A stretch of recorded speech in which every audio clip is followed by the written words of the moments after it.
Bonjour à toutes et à tous, bienvenue dans cette nouvelle édition de Rencontre. Voilà, c'est une énorme surprise.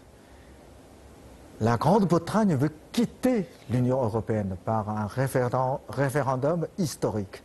Un référendum qui a marqué le pays, qui a profondément divisé la Grande-Bretagne. Et c'est un tremblement de terre, évidemment. Mais aussi c'est un choc pour l'Union européenne, parce que c'est pour la première fois un pays qui veut quitter l'Union. C'est une énorme surprise pour nous, les Chinois, parce que nous sommes profondément, en fait, européens, quelquefois même plus européens que les Européens. Alors, nous n'avons pas compris pourquoi une partie du peuple européen veut quitter l'Europe. Alors, quel est l'avenir maintenant? Quels seront l'avenir pour l'Union européenne, pour la Grande-Bretagne, mais aussi pour la relation entre la Chine et l'Union européenne, la Chine et la Grande-Bretagne? Bon, nous allons poser toutes ces questions à mes deux invités. Richard Hart, journaliste et correspondant du Parisien à Pékin. Vous êtes connu, vous travaillez longtemps dans le journalisme. Pas la peine de vous présenter encore plus approfondi. Mais aussi professeur Xu Tieping. Vous êtes professeur de l'Institut de communication de Chine. Vous avez été étudiant, vous avez fait des études, fait vos doctorats en Europe, en Suisse. Vous êtes professeur et vous dirigez plusieurs études sur l'Europe et vous êtes auteur de plusieurs ouvrages sur l'Europe aussi. Voilà. Avant de les entendre, avant de comprendre ce qu'ils pensent de cette nouvelle inattendue, nous allons regarder ensemble un petit reportage. Un véritable séisme politique, une décision historique. À la fin du mois de juin 2016, les Britanniques sont allés à l'encontre des sondages, des prévisions des experts et des pronostics des bookmakers. Avec 51,9% des voix, ils ont choisi de quitter l'Union européenne et d'ignorer les menaces de désastre économique avancées par le camp du maintien et les institutions internationales. Un saut dans l'inconnu qui permet à l'Angleterre de retrouver son indépendance, mais qui laisse aussi le pays plus divisé que jamais. Entre Londres et le reste de l'Angleterre, entre l'Angleterre et le reste, entre jeunes et personnes âgées, enfin entre classes les plus privilégiées et classes populaires. Démission du Premier ministre David Cameron, pression de Bruxelles, retrait du leader du camp Leave, Boris Johnson, la classe politique anglaise semble paniquée et sur le point d'imploser. Un Brexit qui porte aussi un coup terrible au projet européen. Un tabou est tombé et pour la première fois de son histoire, l'UE voit le nombre de ses membres diminuer. Bruxelles doit maintenant éviter un effet de contagion dans d'autres États membres. Entre la tentation du fédéralisme et son rejet par les populations, la voie est désormais très étroite pour les dirigeants européens.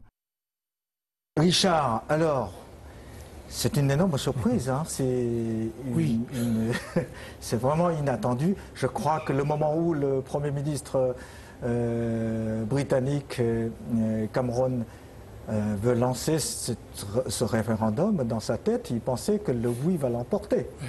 Et finalement, c'est le non. C'est quitter l'Union européenne. Qu'est-ce qui va se passer? Est-ce que c'est définitif, irréversible ou il y aura un autre? Oui, je pense que c'est irréversible. Je ne vois pas comment on pourrait dire c'était pour rire. Enfin, non. Ce référendum, il a un effet évident. Peut-être qu'il y en aura un autre, mais dans une autre génération. Mais il n'a pas un effet contraint.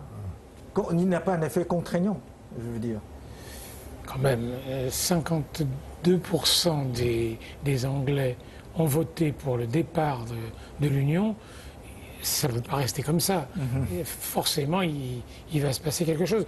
Il est possible que le gouvernement anglais va essayer de monnayer ça, de rester un petit peu dans l'Europe, mais ça m'a l'air difficile. Il faut clarifier les choses. Ils étaient à Bruxelles et il y avait des tas de politiques communes auxquelles ils participaient. Hein. Vous prenez la politique agricole commune, ils étaient dedans. Ils sont bénéficiaires. Oui. C'est évident. L'Angleterre en a bénéficié, dans la défense aussi. Il y avait beaucoup d'accords, c'est assez intéressant d'ailleurs. Et puis sur la politique commerciale commune, l'Angleterre était partie prenante, oui. Ça, c'est évident qu'il va falloir observer comment ils vont se désengager de tout ça maintenant. Ouais. On voit bien qu'il y a, parmi ceux qui ont perdu en Angleterre, des gens qui disent on peut garder un pied dans l'Europe. Ouais, voilà.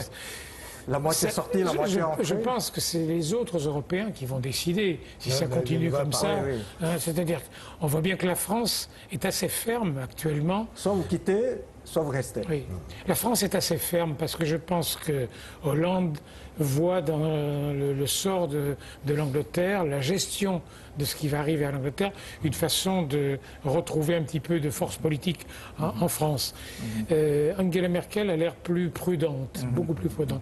Mais je ne pense pas qu'on peut laisser les choses dans une espèce d'entre-deux, pas très clair, comme ça.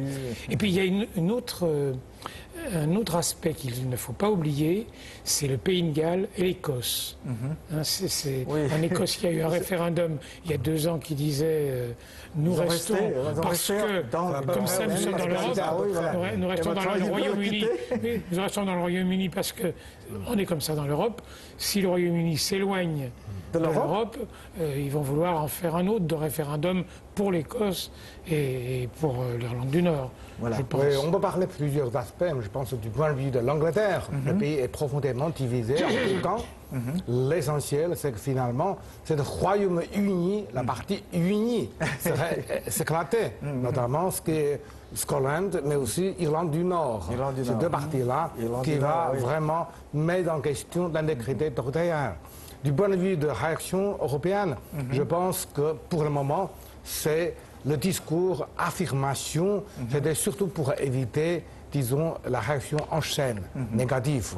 Parce que différentes partis, disons, nationalistes, y compris sur le sol français, veulent reprendre, suivre l'exemple des Anglais. Et là, ça va mettre vraiment, pas seulement avertissement, mais vraiment, ça va mettre, disons, fin à la processus de cette, disons, tentative humaine dans l'intégration, disons, par la paix et par la traité. Là, moi, je pense que c'est historique de ce moment-là. C'est vrai que personne ne pensait que ça s'appliquerait. Quand cette disposition, je crois que c'est en 80, au cours d'un sommet européen à Lisbonne, on avait fixé les conditions. Si on veut, je crois. 50, je crois. Pour quitter l'Union, personne ne pensait que ça jouerait un jour. Et là, maintenant, il va falloir voir comment on peut faire, d'ailleurs. En effet, c'est que dans le début du siècle, l'Union européenne avait, je dirais, réalisé une série d'élargissements. Peut-être trop accélérés, et finalement, c'est-à-dire que du point de vue financier, de la préparation, on n'arrive pas à supporter. Mais finalement, c'est que la tempête est venue, non pas chez les nouveaux membres, mais c'est chez un des anciens, des plus anciens, disons, c'est l'Angleterre. Oui, mais apparemment, l'Angleterre, au début, il n'était pas membre. Oui, c'est le fondateur. Sous De Gaulle n'en voulait pas. Oui, De Gaulle a refusé 2 ou 3 fois. Absolument. Alors, pourquoi maintenant, il avait les arguments. La France devait se réjouir de... Mais non, c'est une autre époque. C'est une autre époque. À l'époque, De Gaulle pensait que l'économie anglaise était trop différente des 6 pays, il n'y en avait que 6. Et aujourd'hui, oui, c'était pas du tout le même fonctionnement. Et puis, il se méfiait un peu des gens. Pardon ? Surtout le finance. Oui, notamment. Et Pompidou, quand il est arrivé au pouvoir, a vu les choses différemment. Il a pensé, d'abord, c'était une époque où l'Angleterre se portait mal économiquement. Elle était au plus bas. Mais il a pensé dans les chocs pétroliers. Oui, c'était l'époque. Enfin, c'est un peu un hasard, parce que c'est à peu près en même temps. La décision de référendum avait été faite avant. Mais en tout cas, il a pensé que l'Angleterre pouvait rentrer dans l'Europe et elle y gagnerait. Elle encouragerait l'ensemble de l'économie à se porter mieux. Mais finalement, ça pose la question d'appartenance fondamentale. Parce que les Européens, que ce soit l'ancien ou nouveau, finalement, on se sent beaucoup plus européens que certains pays comme l'Angleterre. Là, c'est une autre mentalité. C'est le monde anglo-saxon. C'est l'alliance absolue avec les États-Unis. Donc c'est un peu les deux pieds. Enfin, c'est vrai, et c'est vrai, on le voit bien avec ce référendum. Mais les fonctionnaires anglais qui sont à Bruxelles, ils sont très européens. Hein. Oui. Et ils jouent complètement le jeu avec une particularité anglaise. C'est vrai. N'est-ce pas qu'il y a une différence entre l'élite décideur et bien les populations à la base? Et Encore, il faut professeur, faire alors, quelles sont les réactions des Chinois alors? Pour nous, l'Europe, à la fois est très loin, mais très proche. En fait, quand le président chinois a lancé le nouvel projet de la route de la soie, l'autre bout, c'est l'Europe. Surtout, la relation entre la Chine et l'Angleterre est très très bonne. Alors, quelles sont les réactions des Chinois? Je pense que nous avons aussi des différences selon le métier. Disons, pour le public, bien sûr, comme le média avait dit, choqué, étonnement, etc. Parce que les Chinois sont dans ce moment-là, sont les partisans les plus anciennes pour le processus de l'Union européenne. Oui, en revanche, pour les spécialistes, quand on voit les différences de chaque pays, notamment certaines caractéristiques de l'Angleterre, je dirais que ça ne choque pas tellement. Alors, enfin, c'est sur le projet, une route de soie terrestre et maritime, sur ce projet-là, oui, bien sûr, nous avons peut-être mis trop de, je dirais, espérance, de souhait sur le rôle monétaire de l'Angleterre. Cela dit, je pense peut-être qu'il y aurait moins d'avertissements directs de ceux qui pensent qu'on peut utiliser l'Angleterre pour mieux entrer, intégrer dans le marché européen. Là, ça va être... Ça, c'est sûr, c'est une bonne stratégie. Oui, et du point de vue du processus de internationalisation de monnaie nationale, le renminbi, RMB, probablement, c'est qu'on doit modifier, on doit faire certaines adaptations sur le terrain. C'est-à-dire que le francophone pourrait jouer un rôle plus important qu'on espère qu'auparavant. Oui, peut-être la France peut remplacer... Francophone, surtout. Oui.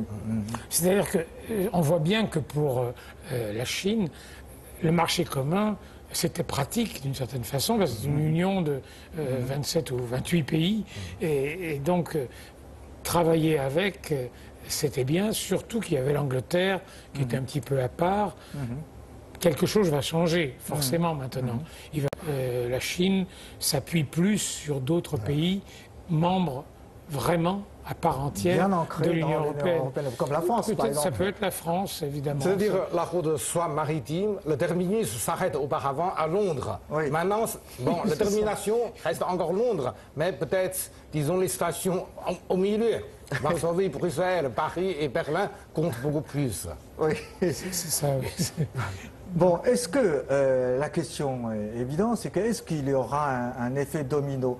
C'est une crise plutôt de la Grande-Bretagne ou de l'Union européenne? C'est-à-dire que ça montre que si on a l'imprudence de faire un référendum, il y a un risque que le non l'emporte. Et ça peut être vrai dans d'autres pays qui ne sont pas trop européens. Je lisais qu'en République tchèque, il ne faudrait pas qu'il y ait un référendum comme ça, parce qu'il aurait le même résultat. Et en France, Marine Le Pen réclame un référendum. Je pense que l'Europe actuellement n'est pas très bien expliquée par les dirigeants, que souvent ça sert pour expliquer un mauvais résultat économique. Ah, mais c'est l'Union européenne qui nous a empêchés d'en faire plus, ce qui n'est pas forcément vrai. Il y a là quelque chose à rectifier. Il faut rendre à l'Europe ce qu'elle avait au début.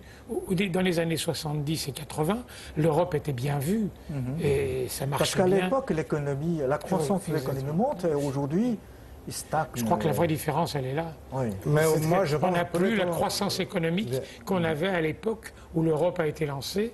Et il y a des tas de réglementations qui viennent de l'Europe, qui sont un petit peu exagérées de temps en temps. Il y a une technocratie européenne qui joue un tour à la construction elle-même, construction européenne. Mais aussi, moi je pense qu'il s'agit d'une certaine redistribution du résultat de la croissance.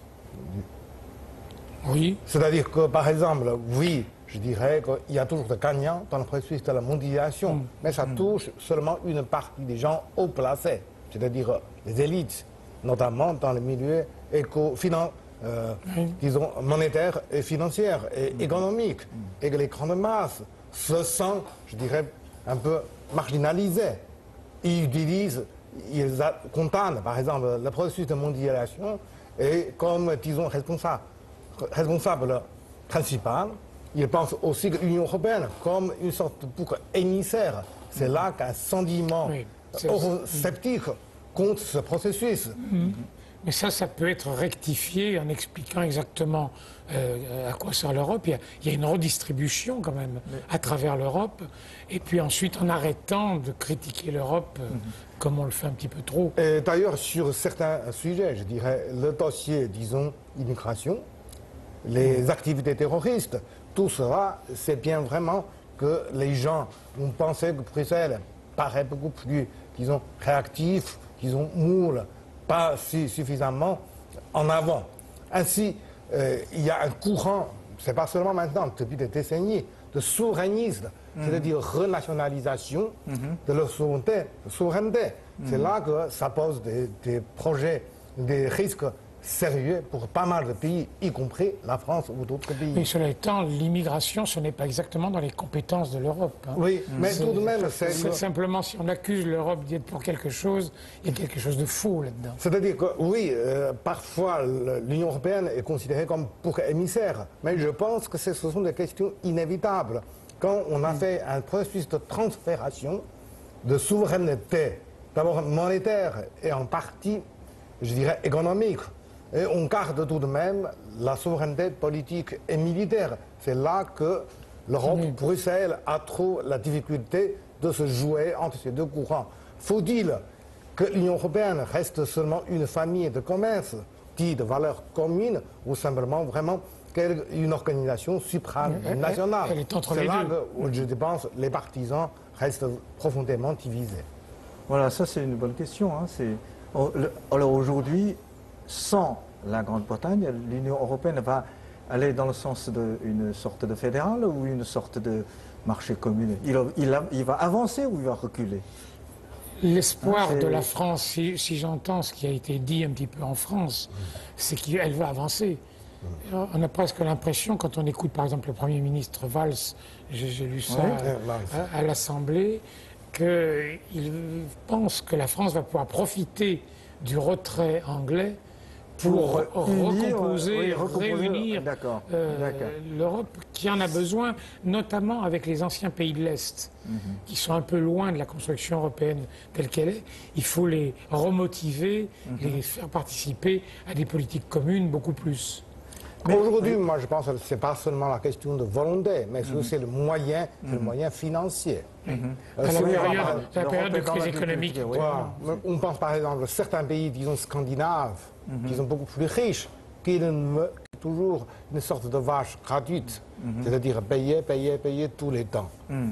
Alors que, par exemple, des pays, disons, l'anciennement est central, veulent faire, mais il manque, disons, des moyens technologie, surtout, je dirais, manque aussi la volonté politique. Dans son ensemble, probablement, c'est un arrêt de pause pour le processus de l'Union européenne. C'est-à-dire l'Union européenne beaucoup plus réduite, mais beaucoup plus déterminant, paraît beaucoup plus solidaire. Ça pourrait être fort utile pour le processus prochain. Mais, bien sûr, ça prend un certain temps. Je ne suis pas euro-pessimiste. En revanche, je dirais que de d'autres manières, c'est que surtout aujourd'hui de retrouver la vitalité économique. On pense que, je dirais qu'avec le processus de mondialisation, beaucoup de l'Europe se sentent de plus en plus comme de perdants. Et que, bon, le taux de croissance... La vitalité économique, sans doute, elle est importante, mais il y a aussi un état d'esprit. Il faut que l'Europe se sente forte en tant qu'Europe et que les pays qui la composent soient partants, soient heureux d'y être. Il y a quelque chose à recomposer là-dedans. Donc, professeur Xu, être clair, peut-être sans la Grande-Bretagne, l'Union européenne sera plus forte, plus unie, plus efficace. La Grande-Bretagne était très particulière. Oui. C'est-à-dire sa propre politique. Efficace. Et elle avait sa propre politique, tout en étant par ailleurs très européenne, il ne faut pas exagérer. Là, évidemment, oui. Je voudrais poser une autre question. En 2005, la France avait voté un référendum contre le projet de la Constitution européenne. Et quelques années après, l'Assemblée nationale a voté le traité de Lisbonne, qui est une sorte de constitution allégée. Allégée, oui. Bon, est-ce qu'on pourrait imaginer le même scénario en Angleterre Ce qui compte dans ce que vous venez de dire, c'est quelques années après. Oui, ça ne voilà. peut pas être immédiat. Oui. C'est-à-dire un scénario qui consisterait à laisser l'Angleterre dans l'Europe. Avec Tout l'aspect est beaucoup plus renégociable. froid, recompter, disons, les perdants et les gagnants. Oui, oui. Alors là, Pourquoi pas? On peut toujours penser que, dans un premier temps, l'Angleterre va se désengager des politiques communes, elle va reprendre à son compte un certain nombre de politiques, et dans un deuxième temps, ça ne peut pas être immédiat, elle reviendra à des politiques communes européennes dans certains domaines. Mais on ne peut pas dire lesquels encore. Mais éventualité, ça existe. Même moi, je pense que ce n'est plus une sorte de volonté unilatérale des Anglais qui puissent décider le processus. Ça, les Européens vont les regarder, Voilà. vont les regarder de Oui. près. Oui, bien sûr. Finalement, on préfère, disons, un mariage solide que, je dirais, une sorte de cohabitation provisoire. Bon, sur le marché, apparemment, l'euro commence à baisser. Alors, quelles seront les conséquences à long terme pour zone euro, pour l'économie de zone euro, pour la monnaie euro? C'est-à-dire que l'Angleterre va jouer un jeu de son côté sans être dans l'euro. Elle n'y était pas, elle. Encore moins maintenant. Est-ce qu'elle aura la vitalité, la force de s'imposer au reste Ils veulent du monde? rester au centre Oui. financier. Moi, hein, je on pense l'a que dit, dans hein, la City, dans les banques qui sont en Grande-Bretagne actuellement, il y en a pas mal qui vont juger plus efficace d'aller s'installer dans un pays européen qui est dans le marché commun parce que ça fait des taxes en moins, c'est plus intéressant. Je pense que la Grande-Bretagne va avoir besoin de s'appuyer sur d'autres parties du monde, sur les États-Unis peut-être, sur l'Asie, sur la Chine, qu'avec l'Europe, ça va être moins facile, en tout cas pendant un temps. Et je verrai assez bien les pays d'Europe récupérer ce savoir-faire anglais en matière financière. Et professeur Chu, tout à l'heure, vous avez dit que la Chine a beaucoup investi en Angleterre. Surtout, nous pensons que l'Angleterre peut être un passerelle entre l'Europe et je dis aussi tout à l'heure qu'il faut réexaminer cette stratégie. Alors, qu'en pensez-vous de l'avenir des relations entre la Chine et la Grande-Bretagne et la Chine et l'Union européenne? Qu'est-ce que nous devons faire pour renforcer les liens à la fois économiques, monétaires et politiques avec l'Union européenne, avec cette nouvelle situation? Sur cette vote, disons, référendum, bien sûr, il a des avantages et des désavantages pour nous. Je pense que pour nous, c'est peut-être surtout sur le terrain, on va rééquilibrer la proportion d'investissement et attention donnée à l'Angleterre et à chaque pays de l'Union européenne. Et ces 2 dernières années, principalement, les investissements de la Chine en Europe, c'est en Angleterre. C'est parallèle, mais en même temps, comme Richard a bien indiqué, c'est que notre relation avec les anciens pays de l'Est, c'est-à-dire 16 plus 1, se développe aussi. On a fait aussi pas mal d'investissements là-bas. C'est ce que récemment, la visite du président chinois... en Pologne. En Pologne, oui. Donc c'est équilibré. Simplement, c'est que probablement sur ce point-là, c'est que l'Angleterre va perdre un peu sa position privilégiée dans notre considération, dans ses relations avec l'Union européenne, dans son ensemble. Oui, si la relation de la Chine avec l'Angleterre, c'était pour pouvoir rentrer en Europe grâce à l'Angleterre... Ça, c'est raté. Voilà. Il faut changer de point de vue, là, maintenant. Mais tout de même, je pense que l'Angleterre, c'est un grand pays. Sur d'autres dossiers, disons, de la gouvernance mondiale. Le 6e économique du monde. Hein, c'est pas mal de, disons, d'aspects et d'opportunités à comparer. Là, je dirais, c'est limité. Mais si, par exemple, comme beaucoup pensaient, si l'Angleterre serait encore plus, disons, fracturée, c'est-à-dire que Scotland ou Irlande du Nord, etc., va quitter. Alors là, c'est vraiment c'est peut-être qu'on peut utiliser un mot par un parlementaire français. C'est-à-dire, finalement, l'Angleterre devient une sorte de petit lit de Quincy, disons, à côté de l'Atlantique. Là, je ne pense pas. Tellement. Non, mais en revanche, je pense que son économie va marquer le pas. Hein. Ce n'est pas une bonne nouvelle pour l'économie anglaise de quitter l'Europe. Oui, vous croyez? Je pense qu'il y aura des conséquences parce que tout sera plus cher pour eux. Et la livre a déjà baissé. Sa monnaie, elle pourra moins en profiter. Enfin, il y aura sans doute des possibilités mécaniques, enfin des possibilités de savoir-faire bancaire chinois, anglais qui vont lui permettre de se maintenir, mais quand même c'est une situation assez difficile. Et puis il y a un autre point, c'est l'immigration. On en a un peu parlé, mais ils avaient obtenu à Calais que les Français arrêtent les immigrés qui n'allaient pas en Angleterre. Là, il n'y a pas de raison de continuer. Je pense parce que c'est hors de l'Union européenne. Oui, je pense que dans un certain temps, la France va ouvrir les vannes et que les immigrés qui sont encore en France de ce côté vont pouvoir aller en Angleterre. Sur les relations Chine-L'Union européenne, je vais ajouter aussi un autre point. C'est-à-dire que longtemps, on considère un certain phénomène de pimenteur, France, Allemagne, avec l'Angleterre. Donc ça devient une sorte de direction, disons, à trois. À trois, même si l'Angleterre avait un peu une sorte de directoire, disons, distance, moins à part entière. Mais ce qu'on a vu depuis 15 ans environ, c'est que l'ancien pays de l'Est prenne de plus en plus de poids. Donc dans le rééquilibrage de la politique chinoise envers l'Union européenne, je pense oui, Varsovie, Prague ou d'autres pays prennent plus de poids pour équilibrer cette pimenteur français, anglais, allemand, plus ou moins un peu affaibli, surtout par le retrait de l'Angleterre. Et de l'autre côté, moi je pense que l'Angleterre, si la relation entre la Grande-Bretagne et la Chine était aussi bonne ces derniers temps, c'est parce que l'Angleterre a fait beaucoup de gestes aussi. C'est le premier pays qui a participé à la Banque asiatique d'investissement. C'est le premier pays... Le premier pays à un jour près. Hein.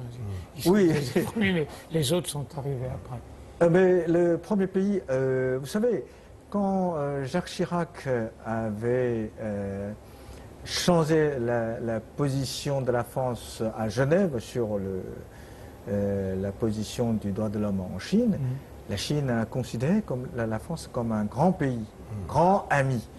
Et maintenant, je me pose la question, qui est-ce qui, en Europe, va s'approcher plus rapidement de la Chine pour que la Chine trouve en fait un autre partenaire plus solide, plus fiable a priori, c'est le pays le plus puissant en Europe. Donc la France, l'Allemagne. L'Allemagne, point de vue économique. avait venu, disons, 9 fois en Chine cette dernière année. Oui, bien sûr. Enfin, il y a énormément de contacts.